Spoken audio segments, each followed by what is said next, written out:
welcome to my YouTube channel Study with Ryu. So today we are going to discuss something about matter in surroundings. So before starting, please subscribe my YouTube channel and also press the bell icon button so that you get new notifications of my all videos. So let's get started our today's topic, that is matter in surroundings. जब भी हम अपनी surroundings में देखते हैं, अपने आसपास, तो हमें बहुत सारी थिंग्स जो हैं वो दिखाई देती हैं, वेरियस शेप्स की, वेरियस साइजेस की एंड वेरियस टेक्सचर्स की. तो जितनी भी थिंग्स हैं हमारे universe, okay, everything on this universe is made up of something that is called matter. Okay, तो उन सभी शेप्स, डिफरेंट शेप्स की चीज़ें हैं, डिफरेंट साइज, डिफरेंट टेक्सचर वाले जितने भी थिंग्स हैं, वो सभी किससे बनती हैं? मैटर से बनती हैं. और हम कब कह सकते हैं कि कोई पार्टिकल या कोई थिंग जो है वो एक मैटर है? जब वो क्या करेगी? ऑक्युपाई करेगी स्पेस और साथ में उसका होगा एक particular mass. So in simple words we can say that matter is that thing that occupies space and also have volume. तो ऐसे थिंग जिसका मास और वॉल्यूम दोनों होगा, that is called matter. Second point, matter is made up of particles. Okay? अब इतनी sizes में हमें डिफरेंट साइजेस में थिंग्स देखने को मिल जाती हैं, तो वो मैटर जो है अब और यूनिट से मिलके बनता है, जिसको हम बोलते हैं particles. Third point, the particles of matter are very small. और as I told you, smaller unit है पार्टिकल्स. तो पार्टिकल जो होते हैं मैटर के, वो बहुत ही स्मॉल होते हैं, टाइनी. ओके, इतने टाइनी होते हैं कि बियॉन्ड आवर इमेजिनेशन, हम इमेजिन भी नहीं कर सकते. इतने स्मॉल और टाइनी पार्टिकल जो होते हैं वो होते हैं मैटर के. सो नेक्स्ट पॉइंट है हमारे पास, particle of matter has space between them. तो जो पार्टिकल्स होते हैं मैटर के, उनके बीच में काफ़ी ज़्यादा स्पेस होता है. तो इतना ज़्यादा स्पेस होगा कि ये जो है दूसरा पार्टिकल अगर आप मिक्स करोगे तो वो ईजिली उसमें जो है वो अच्छे से मिक्सअप हो जाता है. फॉर एग्ज़ाम्पल, अगर आप एक बकेट में वाटर भर दें, उस बकेट में 2 ml आप डेटॉल डाल दें, तो आप देखते हो कि डेटॉल की स्मेल फिर भी आपको आती है. कि तो इतनी सी क्वांटिटी में आपने डेटॉल डाला, फिर भी वो स्मेल आउट कर रहा है जो भी वाटर होगा. तो इसका मतलब कि जो डेटॉल के पार्टिकल्स हैं वो जो है उस वाटर में काफ़ी अच्छे से मिक्सड अप हो रहे हैं, यानी कि स्पेसिस में जो है वो फिट हो जा रहे हैं. अनदर एग्जांपल, फॉर एग्जांपल आप नींबू पानी बना रहे हो, उसमें शुगर मिक्स कर रहे हो, तो मीन्स क्या हुआ? शुगर के पार्टिकल जो हैं वो उस नींबू पानी के पार्टिकल्स के स्पेसिस के बीच में जो है वो फिट हो गए. सो इन दोनों एग्जाम्पल से हम देख रहे हैं कि काफ़ी ज़्यादा स्पेस होता है पार्टिकल्स के बीच में. नेक्स्ट पॉइंट है हमारे पास, particles of matter are continuously moving. तो जो भी पार्टिकल्स होते हैं मैटर के, वो कंटिन्यूअसली मूव करते रहते हैं. मीन्स उनके अंदर होती है kinetic energy. So kinetic energy means कि कितनी स्पीड से जो है वो मूवमेंट वहाँ पे पार्टिकल्स में हो रही है, दैट इज काइनेटिक एनर्जी. तो जैसे ही हम वाटर को जो है बॉईल करते हैं, मीन्स हमने टेम्परेचर इंक्रीज कर दिया किसी चीज़ का, तो जैसे ही टेम्परेचर इंक्रीज करेंगे मूवमेंट ऑफ पार्टिकल और ज़्यादा फास्टर हो जाएगी, मीन्स कि काइनेटिक एनर्जी भी फास्टर हो जाएगी. So temperature is directly proportional to kinetic energy. तो जितना ज़्यादा टेम्परेचर उतनी ज़्यादा काइनेटिक एनर्जी, जितना कम टेम्परेचर उतनी ही कम काइनेटिक एनर्जी. मीन्स पार्टिकल्स क्या है? कॉन्टिन्यूअसली मूव करते रहते हैं. नेक्स्ट पॉइंट है हमारे पास, particles of metal attract each other means कि जो पार्टिकल्स होते हैं मैटर के अंदर वो एक दूसरे को अट्रैक्ट करते हैं, मीन्स वहाँ पे कोई ना कोई फोर्स एक्ट करती है जो उनको एक दूसरे के साथ अटैच रखती है।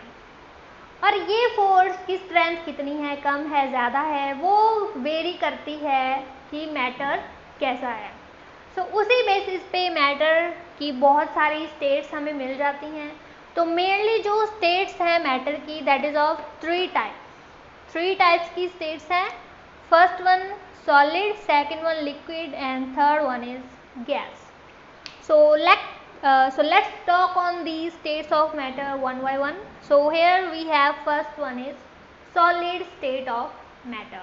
Next one हमारे पास है solid state of matter. So let's discuss the properties of solid state. So as the name shows, solid means जिसमें जो पार्टिकल के मैटर के पार्टिकल्स होंगे वो बहुत ही ज़्यादा क्लोज होंगे एक दूसरे के साथ, लाइक दिस पेन कि दिस इज़ ऑल्सो सॉलिड। तो इसमें जो पार्टिकल हैं वो काफ़ी ज़्यादा क्लोज हैं और मैं इसको जो है ब्रेक नहीं कर सकती हूँ। Okay, so means this is a solid matter. और इसके पार्टिकल जो हैं उसका अब क्या क्या प्रॉपर्टीज़ हैं, क्या क्या प्रॉपर्टीज़ होती हैं इस सॉलिड स्टेट ऑफ मैटर की। तो पहले की डेफिनेट शेप होगी like this pen. Okay, this marker has a definite shape है इसका। डिस्टिंक्ट इसकी बाउंड्रीज हैं, ये देखिए इसकी बाउंड्रीज भी डिस्टिंक्टिव है। फिक्स्ड इसका वॉल्यूम है, न कम न ज़्यादा, जितना है उतना ही रहेगा। ओके, तो फिक्स्ड वॉल्यूम है इसका। और नेग्लिजिबल कॉम्प्रेसिबिलिटी, मैं इसको कॉम्प्रेस नहीं कर सकती हूँ, this is not compressible, negligible compressibility है। तो ये कुछ मेन प्रॉपर्टीज़ हैं सॉलिड स्टेट की। और जो सॉलिड मैटर है आप उसको मीन्स कि मैं इसको ब्रेक कर सकती हूँ, यानी फोर्स अप्लाई करती, बहुत ज़्यादा फोर्स अप्लाई करती तो ये ब्रेक तो हो जाएगा, बट मैं इसकी जो है शेप चेंज नहीं कर सकती हूँ क्योंकि ये बहुत ज़्यादा हार्ड है, मीन्स रिजिड है। Okay, so these are some important properties of solid state of matter. Next state we have liquid state of matter. तो लिक्विड स्टेट मैटर की क्या क्या प्रॉपर्टीज होती हैं। तो लिक्विड में जब हम चलते हैं तो मीन्स उसका कोई फिक्स शेप नहीं होता है। फॉर एग्जाम्पल वाटर, तो वाटर भी जो है एक लिक्विड स्टेट वाला मैटर है। तो उसके बीच में आपने देखा होगा कि उसका कोई फिक्स जो है वो शेप नहीं होता है। आप जिस भी कंटेनर में वाटर को डालोगे वो उसी की शेप का बन जाएगा। बॉटल में डालोगे तो बॉटल की शेप ले लेगा, किसी और चीज में डालोगे तो उसी चीज की जो है वो शेप ले लेता है। So liquid state has no fix shape but fix volume fix ही रहता है। अगर आपने 100 ml वाटर ऐड किया है किसी बॉटल में तो वो 100 ml ही रहेगा, कि वॉल्यूम इसका चेंज नहीं होगा, फिक्स्ड वॉल्यूम रहेगा। और जो रेट ऑफ डिफ्यूजन होता है वो काफी ज्यादा हायर होता है in comparison to solid. So what is diffusion? Diffusion is intermixing of particles of two different types of matter on their own. Diffusion का मतलब जब आप two different types के पार्टिकल को इंटरमिक्स करते हो, कि इंटरमिक्सिंग होती है डिफरेंट टाइप्स ऑफ मैटर की ऑन देयर ओन। ओके, तो मीन्स वाटर में जब डिफ्यूजन होगा तो उसका रेट जो होता है यानी कि इंटरमिक्सिंग होने का तो वो काफी ज्यादा हायर होता है। ओके, पानी में आप बहुत सारी चीजें जो है वो मिक्स कर सकते हो क्योंकि वाटर के मॉलिक्यूल्स में जो है वो काफी ज्यादा स्पेस होता है, तो उसी वजह से हम उसको फ्लूइड भी बोलते हैं, फ्लूइड स्टेट। तो means rate of diffusion means किसी और पार्टिकल को ऐड करने की टेंडेंसी वाटर की ज्यादा होती है। सॉलिड में पार्टिकल्स के बीच कम स्पेस होगा तो मीन्स हम उसमें कम किसी अदर टाइप का एलिमेंट या फिर मैटर जो है वो डाल पाएंगे। तो मीन्स डिफ्यूजन किसकी सबसे ज्यादा है? वाटर की। Water rate of diffusion is higher होता है वाटर का then solid. So third one we have gaseous state. So gaseous state जो है उसमें क्या होता है, जो गैसियस स्टेट के पार्टिकल्स हैं वो काफ़ी ज़्यादा स्पेस होता है उनके अंदर, हाईली कंप्रेसिबल होती हैं, मींस हम उनको बहुत ज़्यादा फोर्स लगा के जो है वो कंप्रेस कर सकते हैं. So these are highly compressible as compare to liquids and solids. For example, अगर आपने बलून सेलर को देखा होगा कि उसके पास एक छोटी सी मशीन होती है जिससे वो क्या करता है, बलून्स को फिल करता है और इतने से सिलेंडर से बहुत सारे बलून्स को जो है वो फिलअप कर सकता है. तो मीन्स उसके अंदर होती है गैस जिसको किया होता है highly compressed. So this is the main and important feature of gaseous state. Second one, diffusion. So diffusion का रेट जो है वो काफ़ी ज़्यादा फास्ट होता है, क्योंकि डिफ्यूजन डिपेंड करता है कि स्पेस कितना है और इंटरमिक्सिंग कितनी हो सकती है.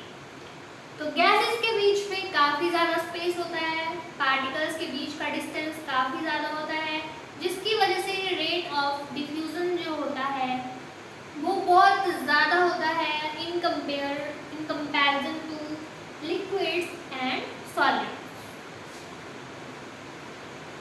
और क्योंकि स्पेस काफ़ी ज़्यादा है पार्टिकल्स के बीच में, तो वो रैंडमली मूव करते हैं with high speed. For example LPG. Okay, तो एलपीजी एक कुकिंग गैस होती है. तो आप देख सकते हो सिलेंडर में जो है वो काफ़ी ज़्यादा जो है वो गैस कंप्रेस होती है, कि हाईली कंप्रेसिबल जो है वहाँ पे गैस फिलअप की जाती है इन एलपीजी सिलेंडर्स, जिनको हम फिर बाद में क्या करते हैं, कुकिंग के लिए यूज करते हैं. Another example is CNG, compressed natural gas. तो वो भी सीएनजी को एक सिलेंडर में कंप्रेस किया होता है, ठीक, क्योंकि गैसेस जो है वो काफ़ी ज़्यादा यानी कि हाईली कंप्रेसिबिलिटी का जो करेक्टर है वो शो करते हैं. अनदर एग्जांपल इज जब हम फूड बनाते हैं. ओके, किचन में खाना बन रहा है और आपको नहीं पता है कि क्या बन रहा है, आप किसी दूसरे रूम में बैठे हो, तो आपको क्या लग जाएगा, स्मेल से ही पता लग जाता है कि आज आपके किचन में क्या बन रहा होगा. तो वो किस वजह से पता चलता है, क्योंकि एयर में जो है वो गैस के पार्टिकल इंटरमिक्स हो जाते हैं, डिफ्यूज़न हो जाता है उनका, और वो हमारे नॉस्ट्रिल्स के थ्रू जो है वो हमारी बॉडी में एंटर करते हैं, और ब्रेन हमें फिर बाद में सिग्नल देता है कि आप के किचन में क्या रेसिपी जो है वो तैयार हो रही होगी. अब क्यों हो रहा है, क्योंकि गैस के पार्टिकल एयर में प्रेजेंट हैं, और फूड से जो गैस जो है वो एमिट हो रही है वो हमारे नॉस्ट्रिल के थ्रू हमारे ब्रेन से फिर बाद में सिग्नल जा रहा है कि आज आपकी किचन में क्या बन रहा है. So this is also important example for gaseous state. अब गैसियस स्टेट में जो पार्टिकल्स होते हैं वो काफ़ी ज़्यादा हाई स्पीड से रैंडमली मूव करते हैं. ओके, रैंडमली मूव करेंगे विद हाई स्पीड. ओके, मान लीजिए ये मेरे पास सिलेंडर है,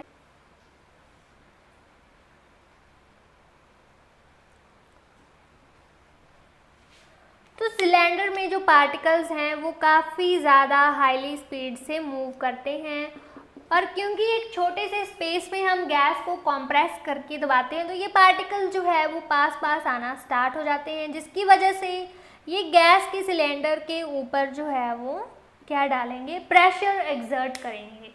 ओके, तो यहाँ पे फोर्स जो है वो लगाएंगे ये किसकी वॉल्स के ऊपर, कंटेनर की वॉल्स के ऊपर. जैसे फोर्स लगाएंगे तो प्रेशर बनेगा, प्रेशर एक्सर्ट होगा, और वो प्रेशर किसकी वजह से हो रहा है, force of these particles per unit area. So this is all about matter in our surroundings. So how did you like my video? Please tell me by comments, and also share and subscribe my YouTube channel. Thank you. See you next time.